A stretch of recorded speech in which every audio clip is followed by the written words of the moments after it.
maravilhoso, eterno, perfeito, Ele disse que Ele é o nosso Pai. Veja a responsabilidade que nós temos nas nossas famílias, né? Quanto somos importantes. Por isso, talvez sejamos tão atacados, né, ao longo das nossas vidas, os pais. Mas Ele é bom e fiel para cumprir a sua vontade sobre as nossas vidas. Irmãos, desde o encontro, o Senhor tem tocado no meu coração com uma palavra que começou falando sobre o sobrenatural de Deus. Sobre o caminho no sobrenatural de Deus. E mais recentemente, Ele tem falado comigo sobre andar mais leve.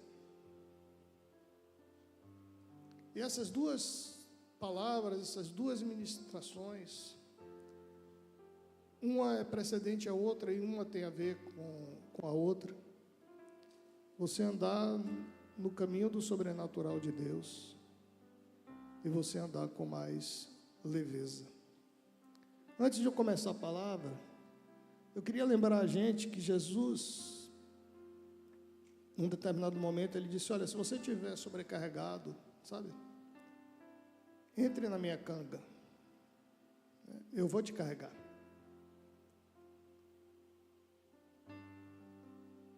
Conheça que o meu coração é manso e humilde.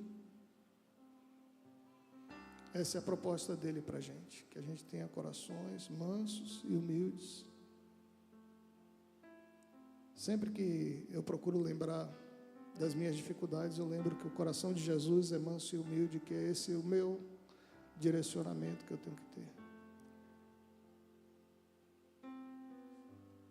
E aprenda de mim que meu jugo é leve e suave. O jugo de Jesus, a proposta de Jesus é: o meu jugo é leve. Mas muitas vezes a gente entende essa leveza de uma forma, talvez, não tão da forma como ela deve ser. Realmente ela é leve, porque a gente tem que caminhar no sobrenatural de Deus. É a partir do caminhar no sobrenatural de Deus que a gente vai ter uma caminhada em leveza.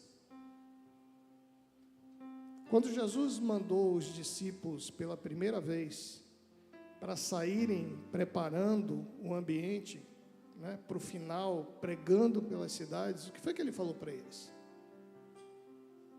Vão de 2 em 2. Não levem dinheiro na sacola. Não levem 2 túnicas.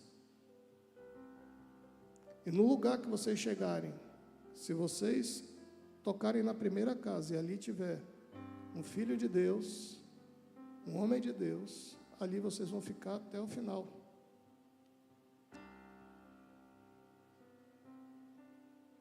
Esse é o caminhar na leveza de Deus.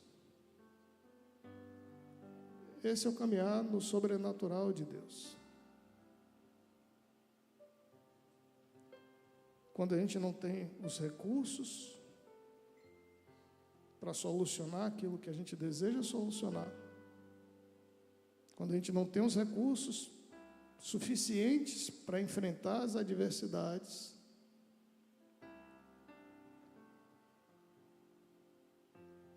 esse é o caminhar no fluir de Deus.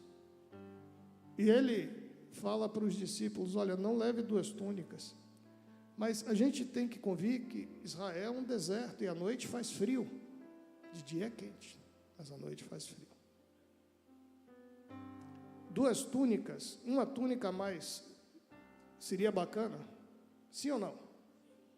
Opa, com certeza seria, porque você ia ter uma segunda túnica para se cobrir e não passar frio. Mas a proposta de Jesus é: você vai caminhar no sobrenatural. Quem vai prover sou eu. Quem vai te levar pelos lugares, quem vai te aquecer sou eu. Quem vai abrir as portas das casas para vocês pregarem o Evangelho, as boas novas, sou eu. Não vai faltar provisão para nada, para você cumprir o propósito de Deus na sua vida. Amém? Amém. A palavra-chave de hoje está lá em João 1,12, e fala assim: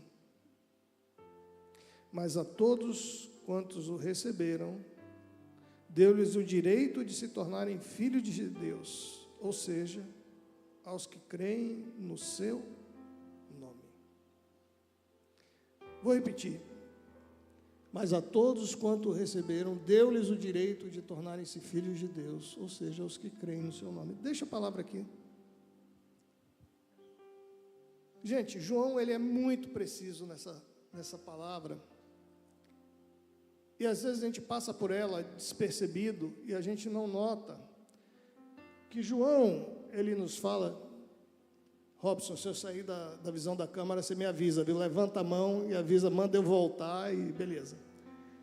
Ele diz assim, ó: mas a todos quantos o receberam, deu-lhes o direito. Direito é algo que você pode exercer ou não. Para todos aqueles que receberam Jesus, ele deu o direito. Cabe a gente tomar uma decisão e exercer esse direito de se tornar filho de Deus. Porque senão, ele teria escrito de uma forma diferente, ele teria dito: mas a todos quantos os receberam, tornou-lhes filhos de Deus. E não é isso que está escrito. Está escrito que ele deu o direito de nós nos tornarmos filhos de Deus.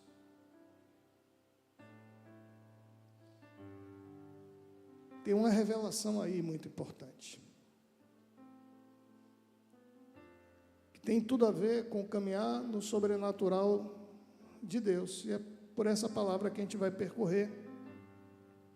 Eu queria ir com vocês lá em Romanos 8,14, porque a Bíblia explica a própria Bíblia. Lá em Romanos 8,14 está a resposta a essa questão que João nos traz. Romanos 8,14 diz o que para a gente? Porquanto todos os que são guiados pelo Espírito de Deus são filhos de Deus. Aleluia! Então, aqueles que creem em Cristo Jesus têm um direito, mas a palavra fala que os verdadeiros filhos são aqueles que são guiados pelo Espírito de Deus. Aqueles que vivem a filiação completa, aqueles que entendem que são filhos amados de Deus, eles passam por isso aqui, ó. Todos os que são guiados pelo Espírito de Deus. E a proposta de ser guiado pelo Espírito de Deus é a proposta que a Pamela, cadê a Pamela? Deve estar aqui, ali, é de sermos um. Sermos um com Deus. Mas a gente deixar que Ele guie as nossas vidas. Então vamos imaginar o seguinte: eu estou num carro, eu tenho um volante, eu vou dirigir, e eu vou para uma prova de velocidade. E alguém diz assim: olha, você pode escolher o piloto que você quiser e a tecnologia, esse piloto vai entrar em você e você vai ter as habilidades dele. Eu escolheria o Ayrton Senna, eu não sei vocês quem vocês escolheriam, mas eu escolheria o Ayrton seguramente. E aí, diz o seguinte, ó, você aperta um botão, baixa um software do Ayrton e você vai dirigindo. Mas toda vez que você quiser dirigir sobre a sua própria ótica, você perde o software, você vai ter que apertar de novo o botão para ele voltar.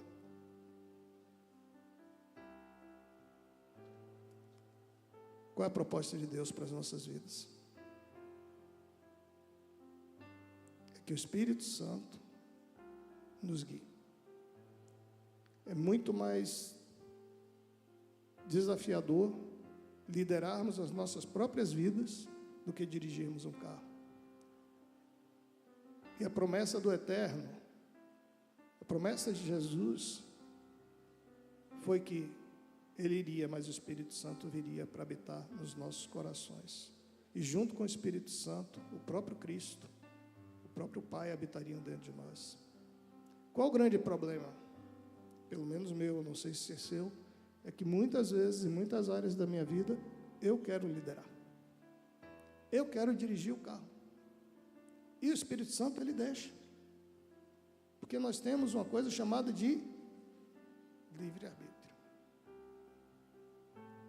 Muitas vezes eu me esqueço de me encher do Espírito naquele dia e eu vou dando minhas cabeçadas por aí. Vão ter consequências? Claro que vão ter. Óbvio que vão ter.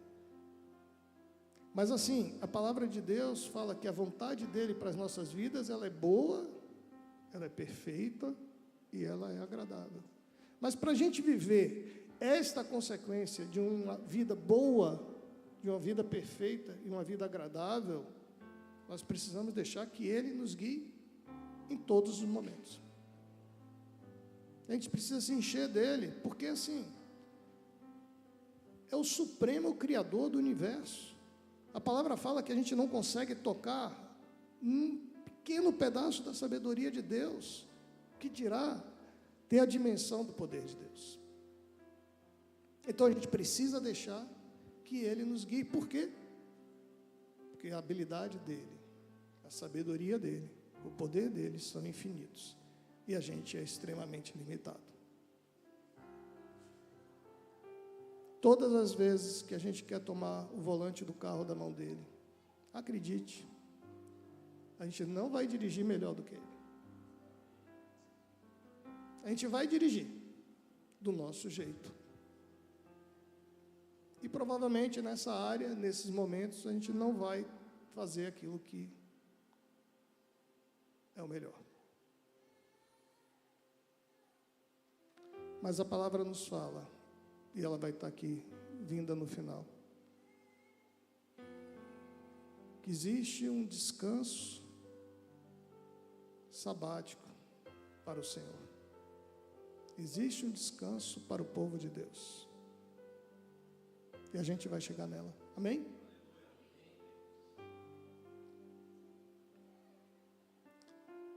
Eu queria que a gente fosse rapidamente lá em Gênesis 3, 6, 7, para a gente entender uma coisa importante que foi a queda.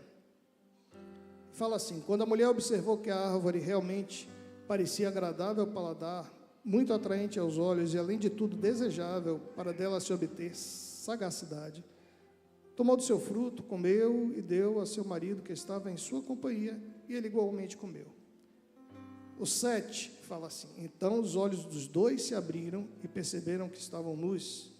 Em seguida entrelaçaram folhas de figueira e fizeram cintas para cobrir-se. Sabe o que aconteceu na queda? E a natureza humana que passou a habitar em cada um de nós, é que quando os olhos dos dois se abriram, significa que a humanidade passou a ter uma má consciência. Ela passou a ter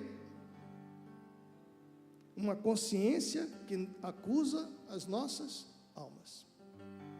Porque até então eles não sabiam nem que eles estavam nus, eles estavam no paraíso, eles estavam nus. A palavra fala que imediatamente após eles comerem, eles observaram que, caramba, estamos nus, vamos nos esconder, vamos esconder a nossa nudez, vamos esconder as nossas fragilidades. Veja, a queda da humanidade, ela provocou em mim e você que a gente tenha uma consciência que nos acusa, uma má consciência, e a gente sabe quem é que nos acusa. Através dessa má consciência, a queda levou a legalidade para que Satanás fique nos acusando, a mim e a você. Mas, da mesma forma que a morte entrou na humanidade, a consequência é que a humanidade, ela saiu da presença do Pai. A palavra fala que Deus disse: olha, agora que eles têm essa má consciência, não dá para eles ficarem aqui, porque eles podem comer da árvore da vida e viver eternamente. Então o homem foi afastado, e a mulher, da presença de Deus. E todo o caminho da volta, todo o plano de Deus para nos retomar, para nos trazer de volta para Ele, passa pela obra consumada por Jesus na cruz. Lá em João 14,6 fala assim, é o próprio Jesus falando, assegurou-lhes Jesus, eu sou o caminho, a verdade e a vida. Ninguém vem ao Pai senão por mim. Você está tentando voltar ao Pai? Você está tentando se achegar ao Pai? Você está tentando entrar no secreto, no Santo dos Santos? Jesus está dizendo o seguinte, olha, existe um caminho, eu sou o caminho, a verdade e a vida. Ninguém vem ao Pai, eu e o Pai somos um só, é o que Jesus está dizendo, senão por mim. Ei, é necessário que a gente entenda que depois da queda da humanidade, o homem foi apartado da presença de Deus. O homem tinha uma má consciência atuando sobre ele. E ainda tem para aqueles que não aceitaram Cristo Jesus. Mas, olha, a obra da redenção, ela passa no momento que o Filho de Deus, Deus, o próprio Pai, envia o seu Filho em forma humana, Jesus, para habitar na terra. A palavra fala que Jesus, ele foi sendo aperfeiçoado até se tornar uma oferta completamente agradável por mim e por você. Mas como assim o próprio Filho de Deus foi sendo aperfeiçoado? Isso quer dizer que Jesus foi sendo tentado em todas as coisas que um homem poderia ser tentado. Uau! O próprio Deus, ele envia o seu Filho para que num caminhar na terra ele fosse tentado em todas as coisas que eu e vocês somos tentados. Em todos os detalhes, em todas as fraquezas, as fragilidades humanas, Jesus, ele foi tentado, tanto que todas as vezes que alguém falava, e normalmente eram os demônios que denunciavam, o que você está fazendo, filho de Deus? Ele diz, não, aqui eu sou filho do homem, estou vivendo num corpo de carne igual a todos os outros, e quando eu for para a glória, à direita do Pai, eu vou estar representando a eles lá, e a fraqueza que eles têm, eu conheço, eu superei, e eu tenho condições de cuidar. Eu tenho condições de cuidar de toda a dor. Tenho condições de cuidar de toda a saúde. Tenho condições de cuidar de toda a ansiedade. Eu sou sangue por vocês.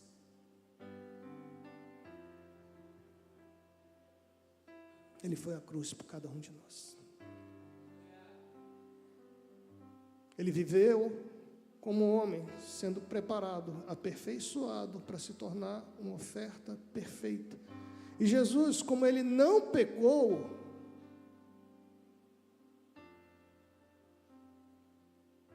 ele redimiu toda a humanidade. Porque ele fez o caminho inverso ao de Adão. Adão tinha uma promessa e bênçãos, e ele pecou, e a morte entrou. Jesus, ele percorreu todo o caminho que seria impossível para eu e você percorrermos, e ele, como oferta agradável, perfeita ao Senhor, ele se entregou na cruz do Calvário. Por isso que ele falou, está consumado, Tetelestai, uma oferta perfeita por toda a humanidade. No livro de Hebreus, Hebreus 10, do 9 ao 22, fala assim, olha que passagem com tanta revelação. Então completou, aqui estou, vim para fazer a tua vontade. É o próprio Cristo falando isso aqui, Jesus. E assim ele cancela o primeiro padrão, ele está falando da lei, para estabelecer o segundo, ele está falando sobre a graça. a obra consumada do Calvário. E por essa determinação fomos santificados por meio da oferta do corpo de Jesus Cristo, feito de uma vez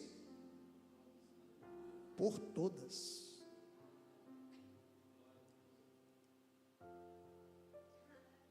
A obra foi consumada. Ora, todo sacerdote se apresenta dia após dia para exercer seus deveres religiosos, que nunca podem remover os pecados. Antigamente, tinha um tabernáculo, e os sacerdotes, diariamente, eles iam cuidar de todas as coisas que tinham que cuidar. Eles entravam num espaço chamado Lugar dos Santos. Nesse lugar tinha o candelabro, tinha os pães, tinha a mesa e os pães da propiciação. E os sacerdotes podiam entrar e sair desse lugar naturalmente. E do lado de fora eram feitos os sacrifícios. E as carcaças e as cinzas que ficavam eram jogadas fora do ambiente da congregação. Amém?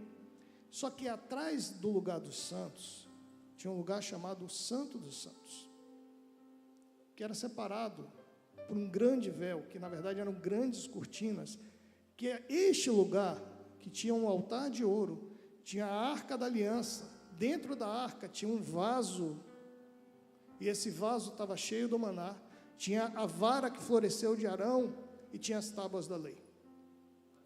Isso estava fechado por uma tampa chamada de propiciatório, propiciação. Jesus foi propiciação para as nossas vidas, acima 2 anjos. Esse lugar era adentrado uma vez por ano, e só quem adentrava lá era o sumo sacerdote. Só que o sumo sacerdote, vamos combinar, ele é igualzinho a eu e vocês, ele também pecava. Então ele tinha que oferecer um sacrifício pelos pecados dele e pelo pecado de toda a congregação durante todo o ano. E ele ia lá, ele entrava no Santo dos Santos e ele ia aspergir o sangue sobre o lugar onde ficavam as asas dos anjos, sobre a tampa do propiciatório. Amém? Mas isso não resolvia o problema, porque a congregação continuava pecando do mesmo jeito e o sumo sacerdote também. Então, o lugar da presença de Deus, que era ali representado no Santo dos Santos, ninguém tinha acesso. A palavra fala que quando Jesus morreu, o véu foi rasgado de cima a baixo. Por quê? Porque ele foi a oferta perfeita. Não existe mais nada para ser ofertado pelo meu e pelo seu pecado, pela minha e pela sua vida. Ele já fez isso.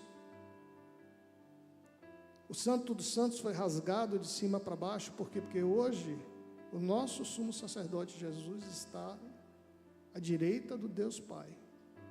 O tabernáculo aponta para um lugar no céu, onde Deus habita, o trono de Deus. Jesus está à direita, que aponta a um lugar de honra, num corpo de um homem, ao lado de Deus, e a palavra fala que Ele está intercedendo por mim e por você.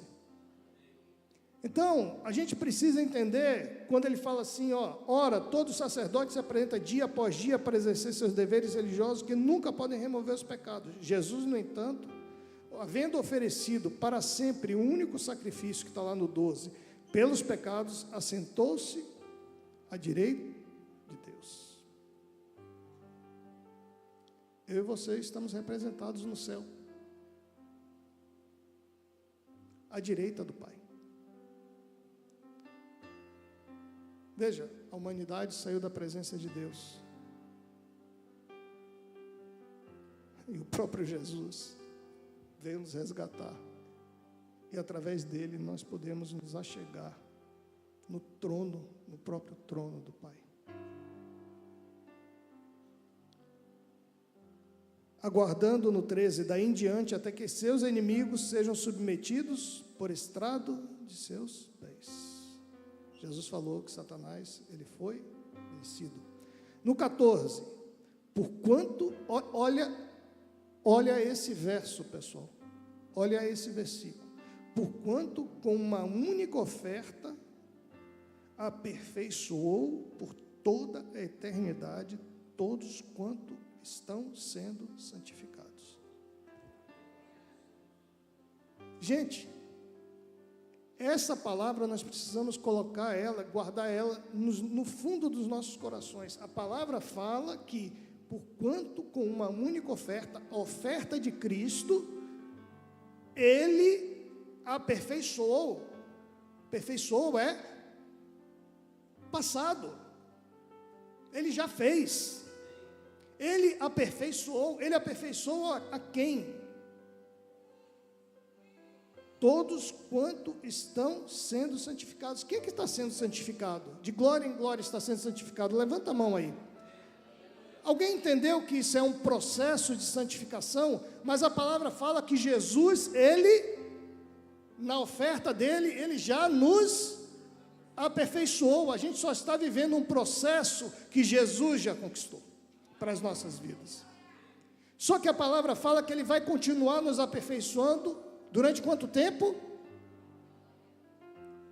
Por toda a eternidade. A promessa é de vida eterna, gente. E a promessa é de vida eterna porque Ele está dizendo o seguinte, olha, todas as vezes que vocês tiverem um encontro comigo, de glória em glória, eu vou te aperfeiçoando. Então, isso vai acontecer durante toda a vida de vocês, incluindo a eternidade. Significa que quando a gente chegar ao céu, a gente vai estar pronto? Não, Ele está dizendo que Ele vai continuar nos aperfeiçoando lá também. Mas, como assim? A gente vai chegar lá ainda imperfeito? Sim, é o que a palavra está dizendo. Que Ele vai continuar nos aperfeiçoando. Então, se Jesus tem a tolerância de conviver e nos amar, imperfeitos, o convite dele é que nós nos amemos uns aos outros. Mesmo os imperfeitos, sabe por quê? Porque se nós somos a família de Deus, os santos do Senhor, a palavra fala que nós estamos em processo de aperfeiçoamento, mas que para Deus e para Jesus, tudo isso está ok, está tudo bem. Às vezes não está bem para a gente, né? Mas para Ele está tudo bem.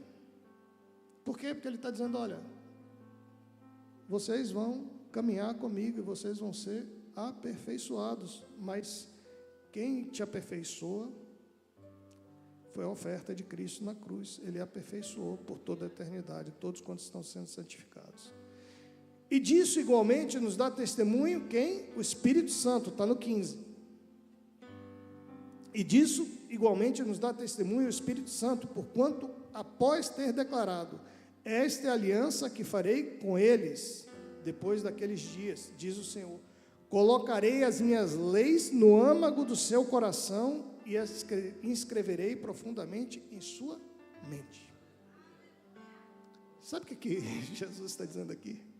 O autor de Hebreus, ele está dizendo o seguinte, olha, a gente é incapaz, como a gente é muito incapaz, a promessa dele é, eu vou para o Pai, mas o Espírito Santo vai vir para habitar dentro de vocês, e eu vou colocar no seu coração, na sua mente, o próprio Espírito de Deus, para habitar dentro de nós. Qual é a questão? É que muitas vezes a gente quer pegar o volante. O próprio Deus, o próprio Jesus habita dentro de nós e a gente quer pegar o volante do nosso carro e dirigir do nosso jeito. Ele fala assim para a gente, perdoa. Para quê? Não quero. Ela não me tratou legal. E fica de biquinho. Eu imagino Deus olhando, dizendo, cara, me apedrejaram na cruz e eu perdoei, você fica aí nessa.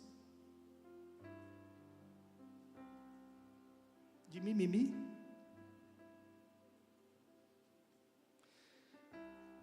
No 17, conclui, dos seus pecados e iniquidades nunca mais me permitirei recordar. A obra consumada por Jesus na cruz, dos seus pecados e iniquidades nunca mais me permitirei recordar. Afinal, onde todas as transgressões foram perdoadas, não existe mais qualquer necessidade de oferta de sacrifício pelo pecado. Entenda, de uma vez por todas, Jesus cravou na cruz do Calvário o seu pecado. Ele cravou. Ele foi a oferta perfeita que nos fez e nos permitiu voltar à presença do Pai. Por isso, na cruz ele falou, tetelestai, está consumado. No 19, sendo assim, irmãos, temos plena confiança para entrar no Santo dos Santos, mediante o sangue de Jesus, por um novo e vivo caminho que ele nos descortinou por intermédio do véu, isto é, do seu próprio corpo. E tendo um magnífico sacerdote sobre a casa de Deus, o próprio Cristo, no 22 ele fala assim, portanto, acheguemo-nos a Deus com um coração sincero e com absoluta certeza de fé, tendo os corações aspergidos para nos purificar de uma consciência culpada e os nossos corpos lavados com água pura. A palavra diz o seguinte, sabe aquela consciência culpada que Adão conquistou para a gente lá no Éden, na queda? A palavra fala que agora a gente consegue entrar no Santos dos Santos, que a gente consegue entrar com um coração sincero, porque a gente tem um magnífico sacerdote que nos representa, que é Jesus, e com absoluta certeza de fé, tendo os nossos corações estão cobertos pelo sangue de Jesus. E toda má consciência, toda consciência que nos acusa, ela tem que parar de nos acusar. Porque o que nos dá cobertura é o sangue de Cristo. É o sangue de Cristo que purifica a nossa consciência culpada e os nossos corpos lavados com água pura. Então, agora a gente pode entrar de novo na presença do Pai. Esse é o caminho do sobrenatural de Deus. Saber que Jesus está ali à direita do Pai e que Ele se importa comigo e com você, porque o Espírito Santo habita em nós. Habita em cada um de nós. O selo da promessa. A gente só precisa pedir para Ele entrar nos nossos corações e realizar a boa obra. Ele é gentil.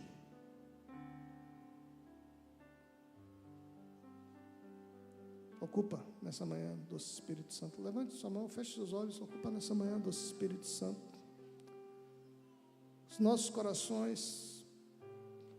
Realiza a tua obra, Senhor.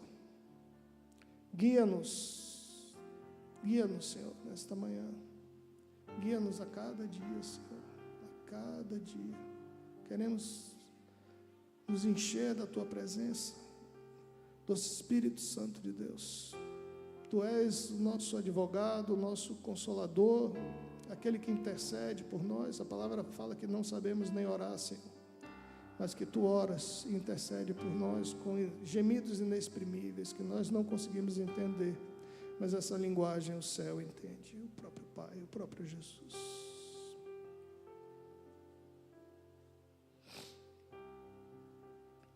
Jesus, Ele nos prometeu o Espírito Santo. Lá em João 14, do verso 16 ao 20, eu vou ler só o 20, mas ele fala assim, não, eu vou ler todo, diz assim, eu rogarei ao Pai, e Ele vos dará outro advogado, a fim de que esteja sempre convosco. O Espírito da verdade, que o mundo não pode receber, porque não vê, nem o conhece, vós o conheceis, porque Ele vive convosco e estará dentro de vós. Não vos deixarei órfãos, voltarei para vós. Dentro de pouco tempo o mundo não me verá mais. Entretanto, vós me vereis, porque eu vivo, e vós da mesma forma vivereis. E naquele dia entendereis que eu estou no Pai, e vós em mim, e eu em vós. O selo da promessa, o próprio Espírito Santo, Jesus está dizendo o seguinte: quando Ele está com você, quem está com Ele, quem está conosco é o próprio Cristo. E que o Pai está com Cristo. Então o próprio Deus está conosco. A Trindade, Pai, Filho e o Espírito Santo. Isso é ser um com Deus. Essa é a proposta de Deus para a gente caminhar no sobrenatural dEle. Lá em João 16, do verso 13 ao 15a, fala assim: no entanto, quando o Espírito da verdade vier, Ele vos guiará em toda a verdade, porque não falará por si mesmo, mas dirá tudo o que tiver ouvido, e vos revelará tudo o que está por vir. O Espírito me glorificará, porque receberá do que é meu e vos anunciará. Tudo quanto o Pai tem, pertence a mim. Jesus está dizendo o seguinte: olha, o Espírito Santo vai habitar em vocês, e Ele vai revelar para vocês toda a verdade. Mas tem uma coisa, Ele está dizendo o seguinte: tudo que Deus tem pertence a quem? A próprio Cristo, a Jesus.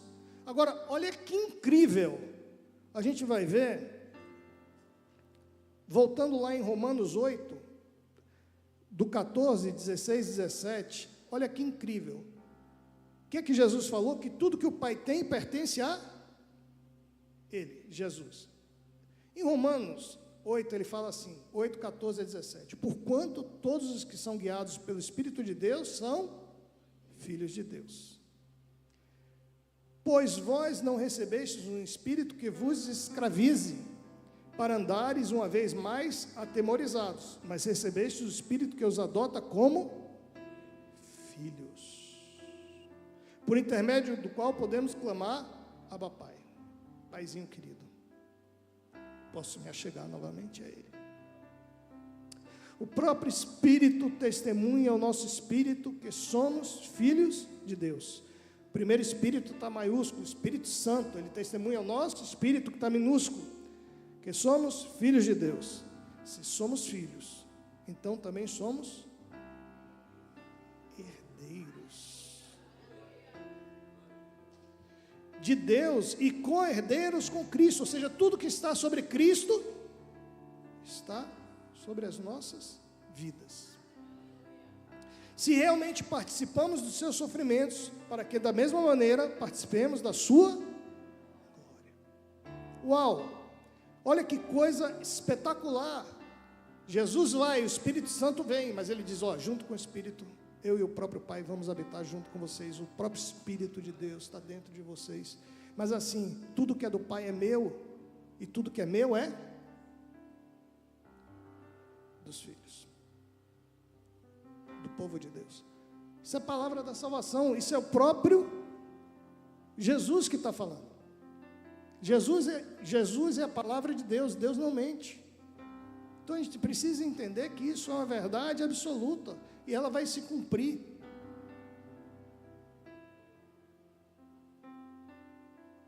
Esse é o andar no sobrenatural de Deus. Esse é o caminhar no sobrenatural de Deus.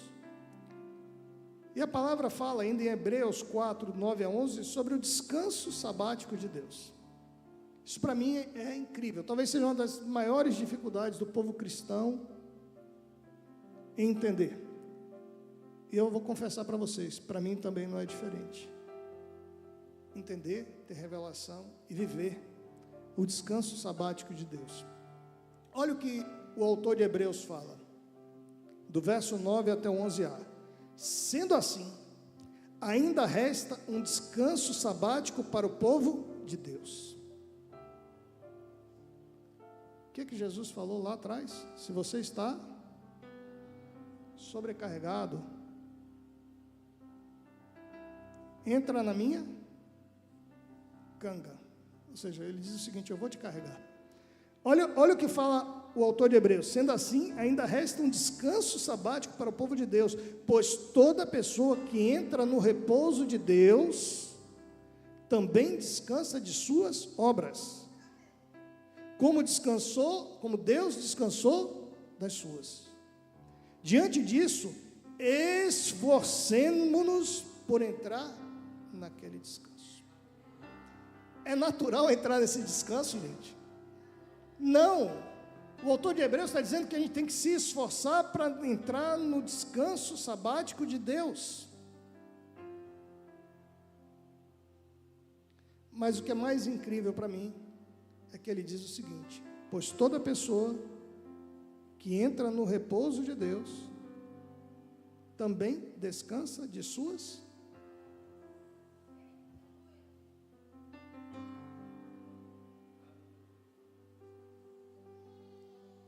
Gente, essa é uma das chaves mais poderosas para a gente viver o verdadeiro Evangelho. Por que Jesus mandou os discípulos sem 2 cangas e sem dinheiro na carteira?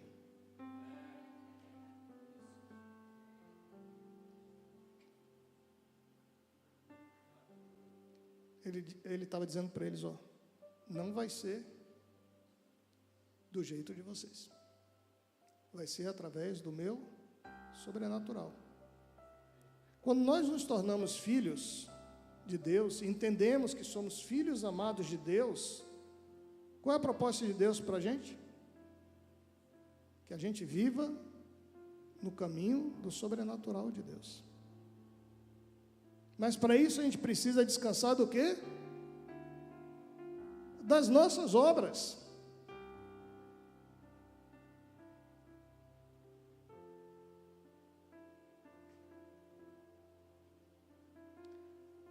Pergunto a vocês: quem é o descanso sabático de Deus? E como ele se manifesta nas nossas vidas? Quem é o descanso sabático de Deus? Cristo. O próprio Cristo. A palavra fala que Ele é o nosso descanso. Quando a gente estiver sobrecarregado e cansado, Ele mesmo diz: vinde a mim, entra na minha canga. Porque tudo aquilo que você foi incapaz, eu passei, eu superei, eu sei te ensinar, eu vou te ensinar, eu vou te aperfeiçoar. Deixa eu te aperfeiçoar. Eu, como pai, eu confesso a vocês, eu tenho muito mais dificuldade em lidar com os meus próprios defeitos quando eu os vejo nas minhas filhas do que com aquelas coisas que eu já superei. Então, todas as vezes que eu vejo teimosia em duas das minhas filhas, para mim isso me confronta demais. Por quê? Porque eu ainda não superei. Mas Jesus superou todas as dificuldades. Ele superou todas. Ele está dizendo: vinde a mim. Conhecer meu coração, que ele é manso e humilde. E o jugo dele é leve. A proposta de Cristo é que a gente caminhe no sobrenatural de Deus, porque a gente só vai conseguir caminhar leves, em ambiente de leveza, no caminho do sobrenatural de Deus. Deixa eu contar para vocês algumas histórias sobre grandes homens de Deus, para a gente entender exatamente esse movimento de Deus. Um momento onde Deus diz assim: ei, agora é comigo, agora não é mais com você. Vou comentar rapidamente sobre a história de... Como é que nós estamos de tempo aqui? Ainda temos um tempinho. Vou contar para vocês a história de Jacó. Depois eu vou contar a história do Novo Testamento. Jacó, palavra fala que a mãe dele, Rebeca, engravidou de gêmeos, Jacó e Esaú. E a palavra fala que os dois irmãos ficavam brigando no ventre da própria mãe, e a mãe foi a Deus. Olha que coisa, a mãe foi a Deus para orar, para entender o que estava acontecendo dentro da barriga dela. E Deus falou para ela o seguinte: você tem duas nações que estão brigando, eles vão ser inimigos. São duas nações que estão dentro do seu ventre. Mas o mais novo vai ser maior do que o mais velho. Deus tinha uma promessa para a vida de Jacó. O primeiro a nascer foi Esaú. O segundo a nascer foi Jacó. Ele nasceu grudado no pé do irmão. Ele queria passar na frente do irmão para ser o primogênito e receber as bênçãos de Deus. No ventre da mãe, eles estavam brigando para ver quem nascia primeiro. Jacó, a palavra fala lá no final que Jacó teve uma vida de lutas. Ele brigou a vida inteira. Ele foi gerado num ventre brigando com o irmão. Ele nasceu, o pai tinha preferência pelo irmão. Era o pai que ia abençoar. E o pai tinha preferência por Esaú. A mãe, como tinha ouvido de Deus, que o menor seria maior do que o mais novo seria maior do que o mais velho, a mãe o acolheu. A palavra fala que Esaú era caçador, Jacó cuidava dos rebanhos. Jacó, num belo dia, faz um guisado, o irmão chega cansado da caça, e o irmão troca a bênção da primogenitura por um prato de comida. Jacó começa ali a ganhar a bênção da primogenitura. Depois ele engana o pai, junto com a mãe, com o apoio da mãe, ele engana o pai para receber a bênção da primogenitura. O irmão fica alucinado e decide que vai matar Jacó. E o irmão era forte. O que Jacó faz? A mãe fala: foge, filho. Nessa fuga dele pelo deserto, que ele está indo para a casa do tio deles, casa de Labão, a palavra fala que Jacó dorme sobre uma pedra, e ele tem um sonho, e ele vê uma escada ligando a terra aos céus, e os anjos subindo e descendo por essa escada, que ligava novamente a terra aos céus. Deus dá um sonho para Jacó, e ele diz: isso daqui é a porta, é o lugar da porta do próprio céu. O interessante é que Jesus, no Novo Testamento, ele fala sobre essa passagem.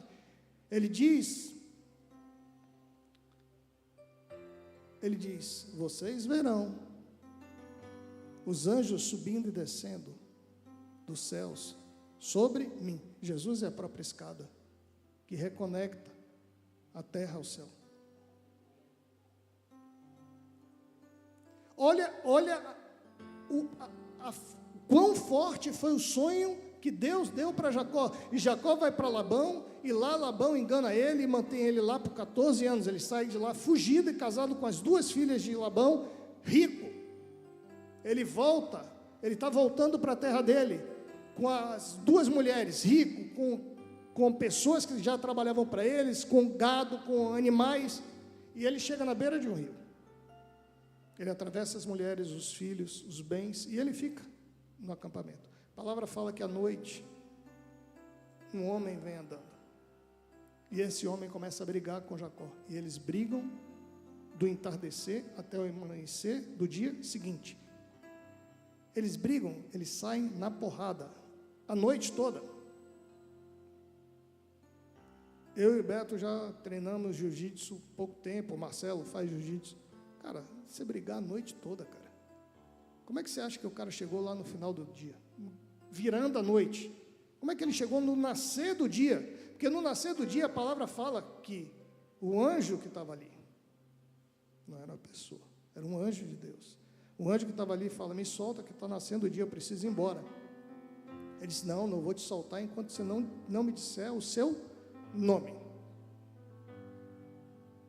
A palavra fala que o anjo tocou no quadril de Jacó. E Jacó ficou manco pela vida toda. O anjo não diz o nome para ele. Mas o anjo, quando se solta dele, diz assim: me fala o seu nome. Ele diz assim: meu nome é Jacó. Eu vivi lutando a vida toda. Ele não fala isso. Mas O anjo de Deus que estava ali sabia. Eu vi lutando na força do meu braço a vida toda. E aí o anjo fala para ele assim: agora que você está esgotado, agora que você não tem mais forças, eu vou te dizer quais são os planos de Deus para você, que Ele tinha desde o ventre, Ele tinha desde o princípio para a sua vida. Você é Israel, filho. Você será pai de uma nação. Mas você vai andar capengando a vida toda, da agora para frente, sabe por quê? Porque sou eu que vou fazer. Você lutou a vida toda com a força do teu braço. Agora sou eu que vou realizar. Você não vai ter mais como correr do seu irmão. Você vai ter que resolver o problema com ele. E eu vou te ajudar. E ele não vai te matar. E você vai viver no meio de povos que nem sempre vão ser amigáveis a você. Mas eu vou estar lá com você. Eu vou te sustentar.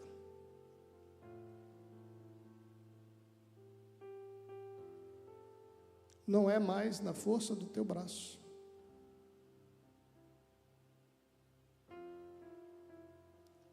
A partir daqui, a partir do momento que você se esgotou, é através do sobrenatural de Deus. E eu vou dizer para vocês o seguinte: a palavra fala que Jacó brigou com o próprio Deus, não é isso?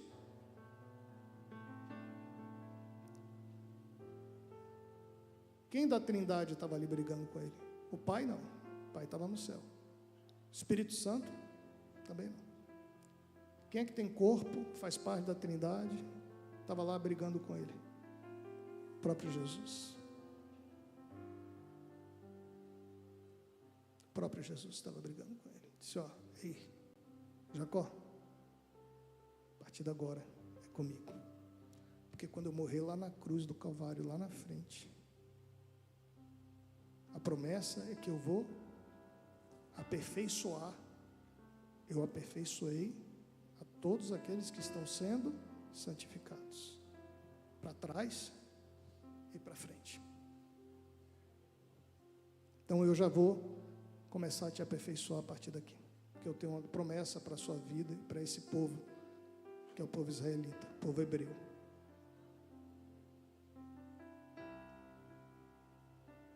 Abraão, Deus levou Abraão até ele não poder mais. A palavra fala que Abraão já era um homem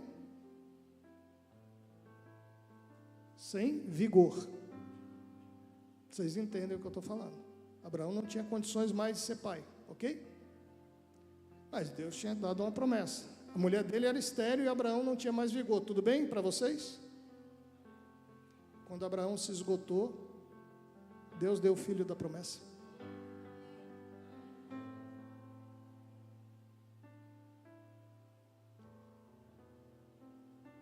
Vocês estão entendendo o que eu estou falando? A gente tem que entender o mover de Deus nas nossas vidas. Então, se a gente estiver passando por momentos onde a gente está realmente sentindo que a gente está fraco, acredite, se volte para Deus e diga assim: ó, continue trabalhando na minha vida, porque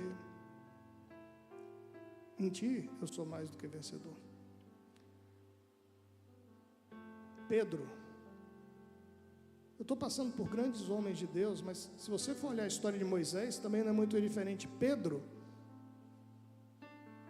Deus conhece Pedro, primeira coisa que ele faz, Jesus conhece Pedro, a primeira coisa que ele faz é mudar o nome de Pedro. Ele diz: ó, teu nome será Simão. Lá na frente ele vai dizer por quê. Mas logo depois, Pedro está pregando, Jesus está pregando no mar e Pedro chega com o barco. Jesus vai lá e sobe no barco de Pedro, começa a pregar com o pessoal. No final, na verdade, ele tinha uma intenção com Pedro. Ele disse: Pedro, vamos voltar para o mar, porque tem uma coisa que eu quero te ensinar aqui. Pedro era pescador, e ele disse: você não pegou nada, né? Não peguei, não tinha nada para pegar. Então tá bom, vamos lá pescar. Pedro disse: Senhor, não tem nada. Ele disse: mas no teu nome, não vou te contrariar. Pedro conhecia Jesus já. Então ele vai remando com o pessoal, Pedro, Tiago e João no barquinho, né? Os filhos de Zebedeu, vão lá. E quando chega num determinado local, Jesus diz o que para ele? Joga a rede à direita.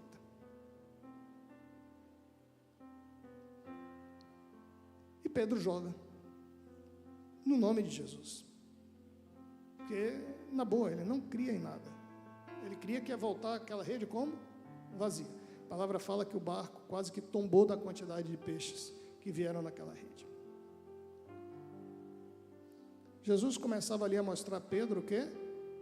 O sobrenatural de Deus. E há uma grande pesca maravilhosa, e sobem peixes a tal ponto que eles chamam um outro barco, e os dois barcos quase que afundam. E Jesus, Pedro se prostra a Jesus e diz: Senhor, não sou digno de estar na tua presença. Ele diz: você vai ser pescador de homens. Jesus já está no meio dele, já diz: olha, você vai ajudar a tirar os homens do mundo para o reino de Deus. Essa vai ser o teu papel. E Pedro vai caminhando com Jesus, e um dia ele participa da multiplicação dos pães, e depois, a palavra fala que eles tinham ido de 2 em 2 pregar pelas cidades. Eles voltaram, eles estavam maravilhados com as grandes coisas que eles tinham feito. Os demônios eram expulsos através deles, eles curavam doentes, milagres aconteciam. Logo depois, Jesus faz uma multiplicação dos pães, aquela dos 5.000, dos 5 peixes, 5 pães e 2 peixinhos. E Jesus, a palavra fala que Jesus manda eles num barco voltar na frente, e ele vai orar. E eles estão ali remando, esgotados, tinha muito vento, o mar estava revolto. E entre 3 e 4 da manhã, Jesus vai andando sobre o mar para encontrar com eles. Eles estavam esgotados. Quando Jesus aparece, eles acham que é um fantasma, eles ficam com medo. Jesus diz: não temas. Pedro olha para ele, isso está relatado não no Evangelho de Marcos, mas está relatado em outros evangelhos. Pedro olha para ele e diz: se é você mesmo, Jesus, fala para eu ir, e eu vou. E a palavra fala que ele olhou nos olhos de Jesus e ele caminhou sobre as águas. Olhando para Cristo, a gente caminha sobre as águas. E aí houve uma tempestade, a onda estava forte, ele olhou para a tempestade, para a onda, ele desviou o olhar de Cristo, ele naufragou, e ele falou: me salva. E Jesus salvou. Meu Deus, me salva. A oração mais curta da Bíblia. Deus foi lá e o próprio Jesus salvou ele. Mas é interessante que o Evangelho fala que até então eles estavam com os corações deles endurecidos, eles não tinham entendido o que tinha acontecido. Isso está no Evangelho de Marcos, que escreveu, foi discípulo do próprio Pedro. Pedro está descrevendo a ele mesmo, ele diz que até então eles não tinham entendido o que tinha acontecido no milagre da multiplicação dos pães. Eles não tinham entendido, Pedro não tinha entendido o milagre dos peixes, Pedro não tinha entendido uma série de coisas que ele tinha visto Jesus fazer até ali, e eles estavam naquele barco, no meio de uma tempestade. O próprio Cristo apareceu andando por cima das águas. Algo mais sobrenatural do que isso eu não consigo imaginar. Vai acontecer depois ainda algo mais sobrenatural, e Pedro anda sobre as águas. Mas ele fala que até então o coração deles estava endurecido. Eles não tinham entendido ainda quem era Jesus. E a palavra fala que depois que Jesus entra no barco, a tempestade passou e eles chegaram rapidamente do outro lado. Ou seja, o sobrenatural de Deus foi mais do que manifesto ali. Em uma outra oportunidade, Jesus pergunta quem eles diziam que ele era, e Pedro fala o quê? Tu és o Cristo, o Filho do Deus vivo. E Jesus diz: essa é uma grande verdade, Pedro, foi Deus, o próprio Deus que te revelou. Mas logo depois, Pedro dá uma mancada com Jesus. Jesus fala que vai para a cruz, ele diz: não vai não. Jesus diz: afasta-se de mim, Satanás. Na sequência, Pedro Tiago e João veem Jesus transfigurado em cima de um monte, junto com Moisés e Elias. E Pedro fala assim, vamos fazer 3 tendas. O próprio Deus repreende Pedro. Ele fala assim, não, este é meu filho amado, em quem eu tenho prazer. Esquece a lei, esquece os profetas, ele resume tudo. É o meu filho. O próprio Pedro, Deus fala com ele para dizer, ó, Pedro, você está entendendo errado. Vocês estão entendendo quem é Pedro na história? Somos nós.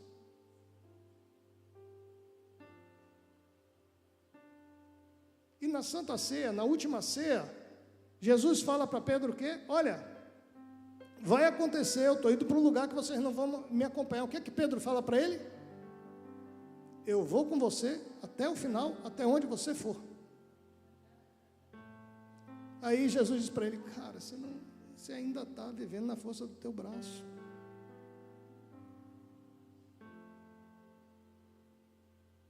Hoje, ainda hoje, essa noite, você vai me negar 3 vezes.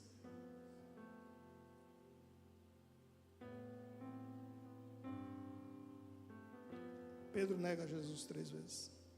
A palavra fala que ele ficou desconsolado.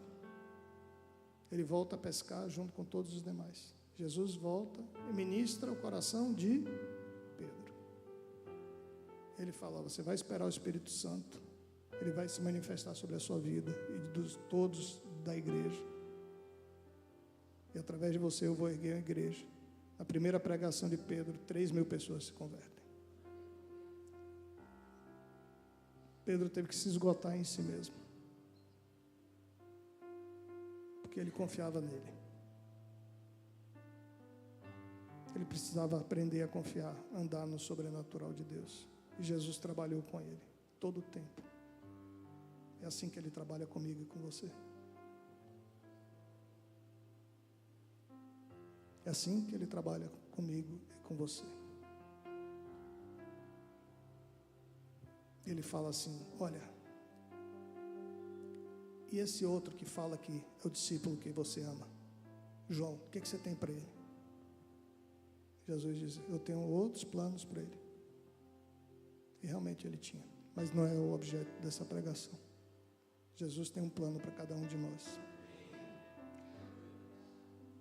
Para a gente encerrar, pessoal, ninguém resumiu melhor o caminhar com o sobrenatural de Deus do que Paulo. Está lá em 2 Coríntios 12, 7 e 9, ele fala assim, e para impedir que eu me tornasse arrogante por causa da grandeza dessas revelações, foi-me colocado um espinho na carne, um mensageiro de Satanás para me atormentar. Por 3 vezes roguei ao Senhor que o removesse de mim.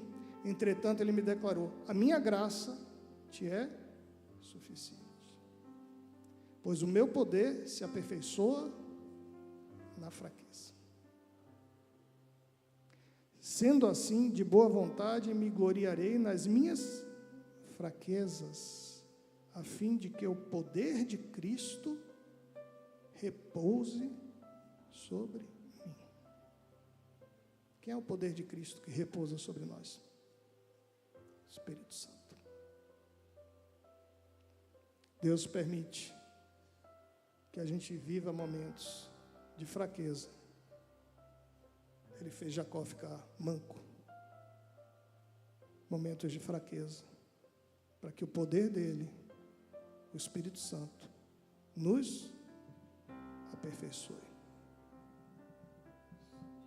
Para que o Espírito Santo possa agir nas nossas vidas. Para que nós possamos ser guiados. Para que a gente entregue o volante das nossas vidas para Ele, para o Espírito Santo. Amém? Amém.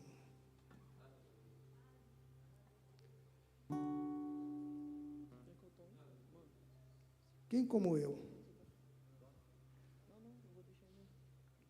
estiver sentindo no seu coração agora, por favor, louvor, estiver sentindo no seu coração que você precisa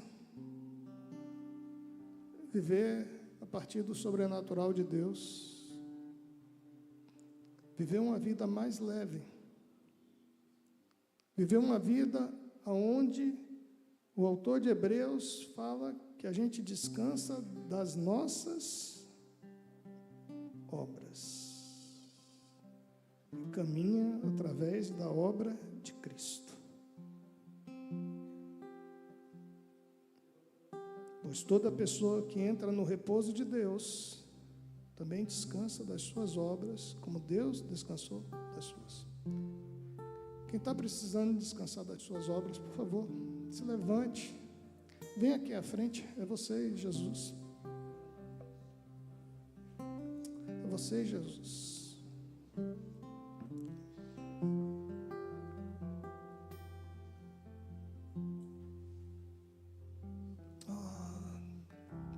Doce Jesus. Obrigado por ter nos redimido, Senhor. Obrigado por não ter pecado, por ter vivido uma vida para se tornar uma oferta agradável ao Senhor. Obrigado por conhecer todas as nossas fraquezas e poder nos ajudar. Obrigado por seres o sumo sacerdote, Senhor.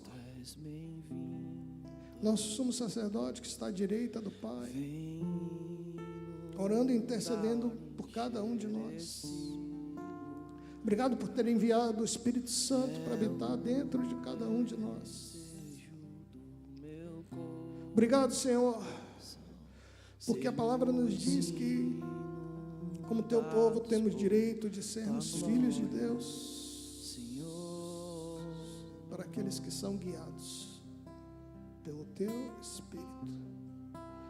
Nós queremos, Senhor, nessa manhã entregar as nossas vidas, Pai, para que Tu guie todas as coisas, todas as decisões. Para aqueles que, como eu, são pais imperfeitos, que gostariam de se tornar pais melhores.